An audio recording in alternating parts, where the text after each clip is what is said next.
नमस्कार जोहार। शाम के 6 बज चुके हैं। आइए जानते हैं दिन भर की तमाम बड़ी और छोटी खबरों को। पहली बड़ी खबर, रेलवे ने बुजुर्गों की रियायत हटाई लेकिन सांसदों की छूट जारी। रेलवे ने बुजुर्गों को टिकट में दी जाने वाली रियायत अब हमेशा के लिए खत्म कर दी है। हवाला ये दिया गया कि बुजुर्गों को दी जाने वाली इस सुविधा से रेलवे को अतिरिक्त बोझ उठाना पड़ रहा था। मालूम हो कि 60 वर्ष से ऊपर के बुजुर्गों को रेलवे किराया भाड़ा में 40% और 58 साल से ऊपर की महिला को 50% की छूट मिलती थी, जिसे कोविड के दौरान बंद कर दिया गया। अब जबकि कोरोना जैसे महामारी से देश उबर गया है, तब भी यह सुविधा पुनः लागू नहीं की गई और अब हमेशा के लिए इसे बंद कर दिया गया है। इधर सांसदों को अपनी पत्नी या पति के साथ फर्स्ट एसी में मुफ्त यात्रा की सुविधा प्राप्त है। पूर्व सांसद को भी ऐसा ही सुविधा अपनी पत्नी या पति के साथ सेकंड एसी में और अकेले फर्स्ट एसी में प्राप्त होती है। यह सुविधा न कोविड के दौरान बंद की गई, न कोरोना के बाद भी। हालांकि सांसदों की दी जाने वाली इस सुविधा का पैसा केंद्र सरकार चुकाती है। अब यह सवाल उठता है कि केंद्र सरकार के ये पैसा कहां से आता है और केंद्र सरकार के पास यह पैसा किसका है। आरटीआई से मिली जानकारी के अनुसार पिछले 5 साल में सांसदों और पूर्व सांसदों की रेल यात्रा पर सरकार ने 12 करोड़ रुपए खर्च किए हैं। अगली बड़ी खबर, निवर्तमान राष्ट्रपति रामनाथ कोविंद के लिए फेयरवेल डिनर, पीएम मोदी ने की मेजबानी। प्रधानमंत्री नरेंद्र मोदी ने शुक्रवार को निवर्तमान राष्ट्रपति रामनाथ कोविंद के लिए रात्रि भोज की मेजबानी की, जिसमें केंद्रीय मंत्रिमंडल के सदस्य, विभिन्न राज्यों के मुख्यमंत्री और अन्य गणमान्य व्यक्ति शामिल हुए। राष्ट्रपति चुनाव में निर्वाचित द्रौपदी मुर्मू भी कोविंद की विदाई रात्रि भोज में शामिल हुई, जिनका कार्यकाल सोमवार को समाप्त हो रहा है। आधिकारिक सूत्रों ने बताया कि रात्रि भोज में देश के लगभग सभी हिस्सों के गणमान्य व्यक्ति शामिल हुए, जिनमें कई पद्म पुरस्कार विजेता और आदिवासी नेता हैं। इधर बोकारो के एक विद्यालय पर गिरी बिजली, 30 बच्चे झुलसे, एक गंभीर। बोकारो जिले में शनिवार को बड़ा हादसा हुआ। यहां के जैना मोड़ पर स्थित मध्य विद्यालय बांधबी पर शनिवार दोपहर बिजली गिर गई। स्कूल के बरामदे में वज्रपात की चपेट में आकर करीब 30 छात्र झुलस गए। झुलसे बच्चों को रेफरल अस्पताल लाया गया। यहां से गंभीर अवस्था में झुलसी चौथी कक्षा की छात्रा डोली को बोकारो जनरल अस्पताल रेफर कर दिया गया है। इधर अस्पताल में सूचना पर पहुंचे बोकारो के सिविल सर्जन डॉक्टर अभय भूषण प्रसाद ने बताया कि एक बच्ची गंभीर है, बाकी बच्चे डरे हुए हैं, लेकिन सभी का इलाज चिकित्सकों द्वारा किया गया है। स्कूल के प्रधानाध्यापक शशि मेहता ने बताया कि दोपहर करीब 12:30 बजे हल्की बारिश हो रही थी। इसी दौरान बरामदे में कक्षा 1 और 2 की क्लास चल रही थी, तभी बरामदे में बिजली गिर गई। वहां पढ़ रहे बच्चे हादसे की चपेट में आ गए और इसी के साथ डर से चीख पुकार मच गई। आनंद फानंद में बच्चों को लोग जैना मोड़ सदर अस्पताल ले गए। उसके बाद इसकी जानकारी वरीय पदाधिकारियों को भी दी। इधर झारखंड में हो सकता है बड़ा उलटफेर, सरकार को झटका दे सकते हैं कांग्रेस के विधायक बाबूलाल मरांडी पहुंचे दिल्ली।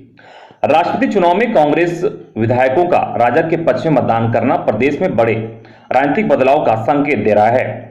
पार्टी लाइन से इतर जाकर 10 विधायकों द्वारा क्रॉस वोटिंग करने से कांग्रेस का शीर्ष नेतृत्व सकते में है। प्रदेश नेतृत्व से भी इस संबंध में विस्तृत रिपोर्ट मांगी गई है।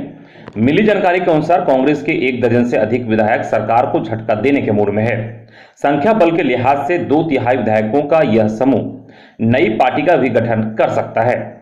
भीतर आने सारी रणनीति तैयार की जा रही है। एकजुटता बनाए रखने के लिए विधायकों का समूह राज्य से बाहर का भी रुख कर सकता है।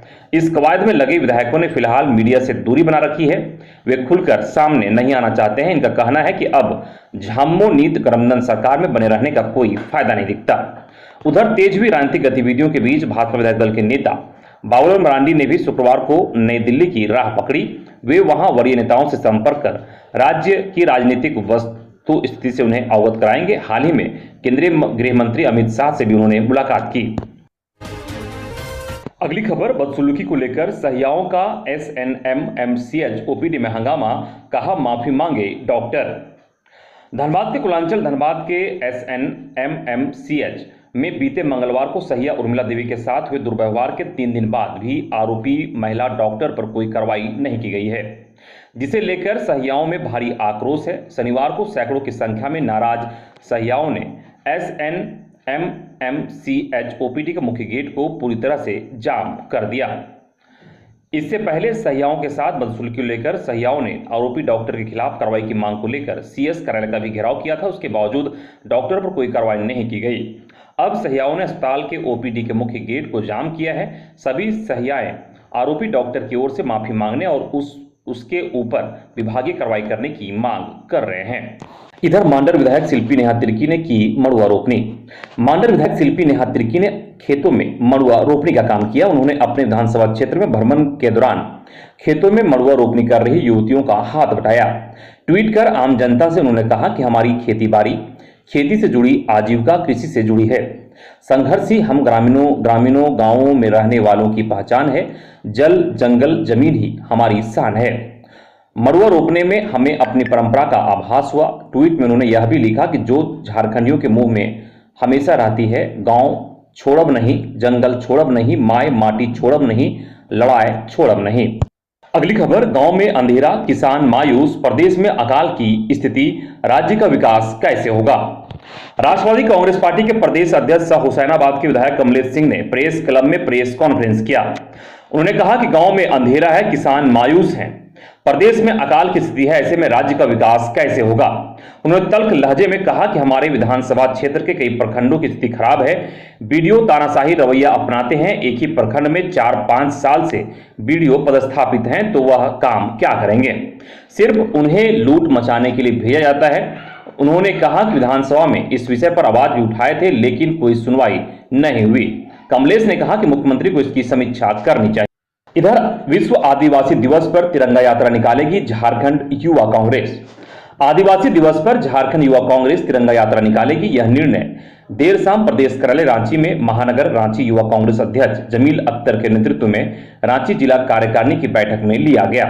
इस दौरान रांची महानगर के विभिन्न क्षेत्रों से आए सैकड़ों युवाओं ने कांग्रेस का दामन थामा। नए सदस्यों ने प्रदेश के युवा नेताओं के समक्ष अपनी बातें रखी।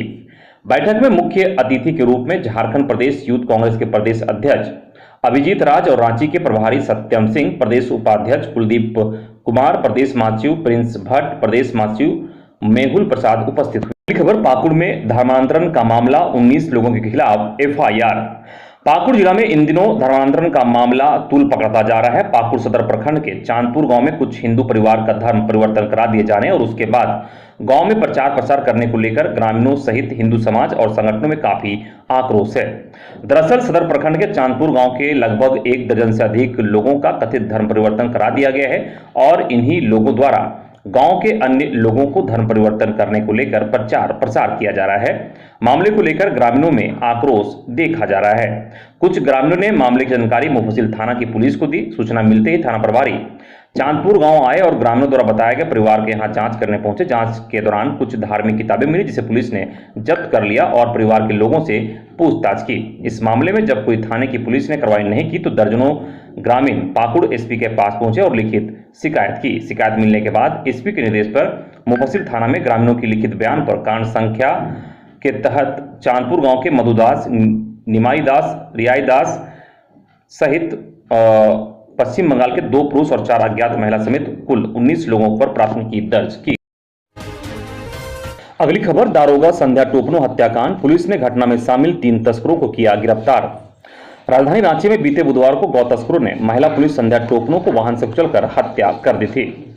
महिला पुलिस को कुचलने के बाद तस्कर वाहन लेकर फरार हो गए थे। मामले की जांच करते हुए पुलिस ने घटना में शामिल 3 गौ तस्कर शाहिद, ताहिर और एक अन्य को गिरफ्तार किया है। बता दें कि इससे पहले पुलिस ने वाहन का चालक नाजिर खान को घटना के दिन ही गिरफ्तार कर लिया।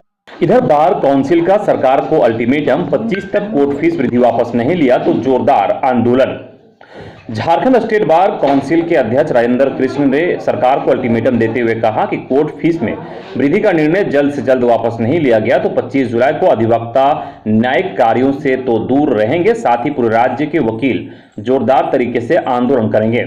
झारखंड में हुई कोर्ट फीस में बढ़ोतरी के निर्णय का विरोध राज्य भर के अधिवक्ता करेंगे। इसको लेकर झारखंड स्टेट बार काउंसिल ने राज्य के सभी जिला बार एसोसिएशन को लिखित निर्देश जारी किया है। झारखंड स्टेट बार काउंसिल ने राज्य के सभी वकीलों को यह निर्देश दिया है कि वे 25 जुलाई को खुद को न्यायिक कार्यों से अलग रखेंगे तथा दाहिने हाथ पर काला बिल्ला लगाकर अपना विरोध जाहिर करेंगे। अगली खबर 28 जुलाई से 3 अगस्त तक नक्सली स्मृति सप्ताह, भाकपा माओवादी ने लगाए बैनर पोस्टर। प्रतिबंधित नक्सली संगठन भाकपा माओवादी 28 जुलाई से 3 अगस्त तक नक्सली स्मृति सप्ताह मनाएगा। इसकी सूचना शुक्रवार को देर रात्रि में चाईबासा सारडा स्थित मेघा तुबरू के मीना बाजार बस स्टैंड में पोस्टर और बैनर लगाकर दी है। इसके साथ ही बस स्टैंड में 3 बोरियों में कुछ अज्ञात सामान भी रखे गए हैं, लेकिन इन बोरियों में क्या है यह पता नहीं चल पाया है।